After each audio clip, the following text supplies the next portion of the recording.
ഈ കിടക്കുന്ന പാടില്ലേ, ഇത് കരിവെച്ച് വരച്ചൊന്നുമല്ല. ഇവന്മാര് വണ്ടിക്ക് അകത്തോട്ട് തള്ളി കയറി കുത്തിനെ പിടിച്ചപ്പോ കിട്ടിയ വണ്ടി തള്ളി തുറന്നതും വലിച്ചു തുറന്നതും അകത്തോട്ട് കയറാൻ വന്നതും തെറി പറഞ്ഞതും ഒക്കെ എന്റെ വിഷ്വൽസ് ഉണ്ട്. ഞാൻ ആദ്യം പറഞ്ഞല്ലോ കയ്യിലിരിപ്പുണ്ടല്ലേ ആണല്ലോ. നമ്മള് കൊടുക്കേണ്ട സമയത്ത് കൊടുക്കേണ്ട സ്ഥലത്ത് കൊടുത്ത് നല്ല പണി കൊടുക്കും. ഈ മാന്യന്മാരായിട്ടുള്ള കുടുംബം നോക്കുന്ന ആൾക്കാർക്കുള്ള പണി നമ്മൾ നിനക്കൊക്കെ ഞാൻ വച്ചിട്ടുണ്ടടാ. ഇവളെ ഇടിക്കാനായിട്ടായിരുന്നു അവിടുത്തെ പെണ്ണുങ്ങൾ. ഈ പറഞ്ഞ പോലെ ആ ഗുണ്ടിയൊക്കെ വന്നത് ഇവളെ ഇടിക്കാൻ വേണ്ടിട്ടായിരുന്നു. നിങ്ങക്ക് എന്തിന്റെ കേടാ, നാണമുണ്ടോ? ഞങ്ങൾ ഇതിനു മുമ്പും വീട്ടിൽ സാധനം എടുക്കാനായിട്ട് പോകുമ്പോഴത്തേക്കും അപ്പുറത്തെ വീട്ടിൽ നിന്നും ഇപ്പുറത്തെ വീട്ടിൽ നിന്നും ഞങ്ങളുടെ വണ്ടി വന്ന് അവിടെ നിൽക്കുമ്പോ തന്നെ ആൾക്കാർ ഇറങ്ങി വന്ന് നോക്കുന്നുണ്ടായിരുന്നു. എന്തുകൊണ്ട് അങ്ങനായി? നിന്റെ കഴിവുകേട് കൊണ്ട്. അതൊരു ചതിയാണ് അല്ലെങ്കിൽ ഒരു ട്രാപ്പാന്ന് ഞങ്ങൾ വിചാരിച്ചില്ല.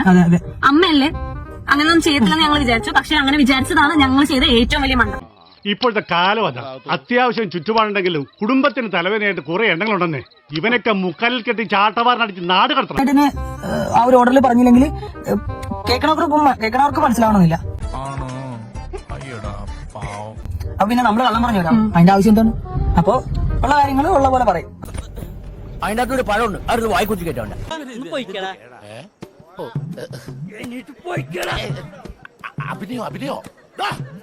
എന്നാ ഞങ്ങൾ അങ്ങ് ഇറങ്ങട്ടെ. ആയിക്കോട്ടെ, സന്തോഷായി.